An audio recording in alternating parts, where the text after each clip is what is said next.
Halo, nama saya Neman Jabren. Saya dari kelas 9A. Dan hari ini saya akan membacakan jurnal yang saya buat, yaitu Keamanan dan Pertahanan NKRI. Keamanan dan pertahanan NKRI merupakan aspek fundamental dalam menjaga kedaulatan negara dari berbagai ancaman, baik dari dalam maupun luar negeri. Indonesia sebagai negara kepulauan terbesar di dunia memiliki wilayah strategis yang luas, mencakup darat, laut, dan udara.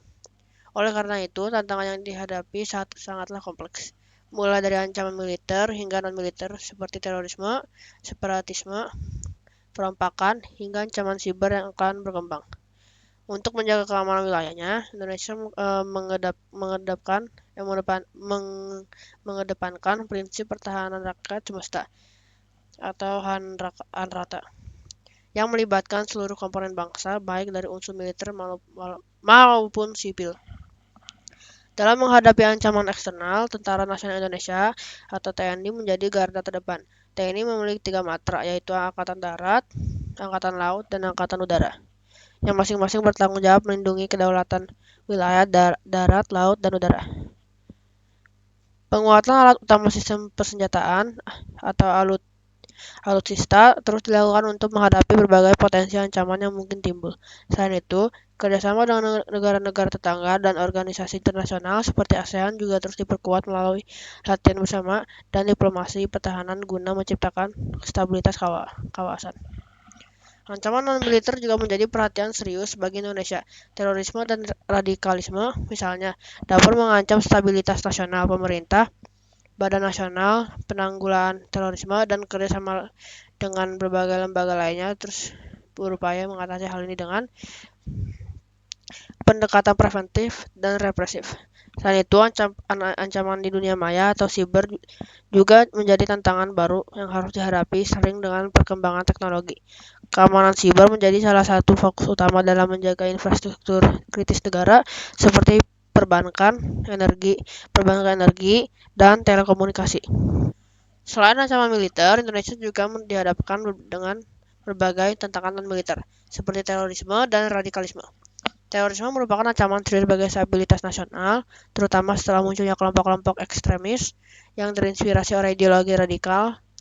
Pemerintah melalui Badan Nasional Penanggulangan Terorisme dan kerjasama internasional terus berupaya melakukan pencegahan dan penindakan terhadap aktivitas teroris di Indonesia. Salah satu pendekatan yang diambil adalah strategi deradikalisasi, di mana individu yang telah terpapar ideologi radikal diajak kembali jalan moderasi melalui program rehabilitasi dan reintegrasi sosial.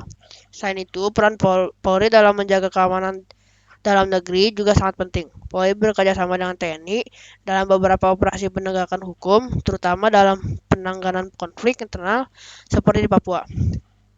Dalam menghadapi ancaman separatisme, pendekatan yang diambil oleh pemerintah tidak hanya menggunakan kekuatan militer, tetapi juga melalui diplomasi dan pendekatan kesejahteraan. Program-program pembangunan di wilayah-wilayah rawan konflik seperti Papua bertujuan untuk mengurangi ketimpangan ekonomi dan sosial, sehingga mencegah munculnya gerakan separatis. Keamanan maritim juga menjadi salah satu fokus utama dalam pertahanan NKRI. Mengingat Indonesia lebih dari 17.000 pulau yang tersebar sepanjang jalur laut internasional, ancaman perompakan laut, penyeludupan, hingga pelenggaraan wilayah oleh kapal asing menjadi tantangan yang harus dihadapi. Dan untuk mengatasi masalah ini, TNI AL bersama Bakamla atau bisa disebut Badan Keamanan Laut terus memperkuat patroli dan pengawasan di perairan teritorial Indonesia, terutama di wilayah yang rawan pelanggaran seperti Laut Natuna Utara dan Selat Malaka. Di era digital ini, ancaman keamanan siber juga menjadi tantangan yang semakin nyata bagi Indonesia.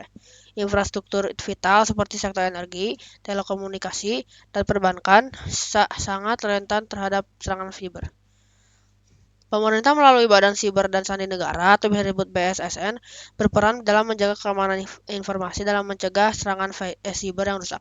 Infrastruktur penting nasional, penguatan keamanan siber menjadi bagian integral dari strategi pertahanan modern Indonesia, mengingat perkembangan teknologi digital yang semakin pesat. Sebagai upaya menjaga stabilitas kawasan, Indonesia juga aktif dalam kerjasama melalui regional dan internasional melalui forum-forum eh, multi multilateral seperti ASEAN Defense Ministers Meeting atau biasa disebut ADMM. Dan latihan militer bersama, Indonesia memperkuat diplomasi pertahanan dengan negara-negara sahabat. Kerjasama ini tidak hanya bertujuan untuk meningkatkan kapabilitas militer, tetapi juga sebagai upaya membangun kepercayaan antar negara dalam menjaga keamanan dan perdamaian di kawasan Asia Tenggara dan sekitarnya. Keamanan dan pertahanan NKRI bukan hanya tentang militer dan persenjataan, tetapi juga melibatkan pendekatan holistik yang mencakup ekonomi, sosial, dan politik. Dalam konteks keamanan nasional, pembangunan ekonomi juga yang merata, peningkatan kesejahteraan masyarakat, dan penguatan sistem hukum menjadi komponen penting dalam mencegah munculnya potensi konflik dan ketidakstabilan.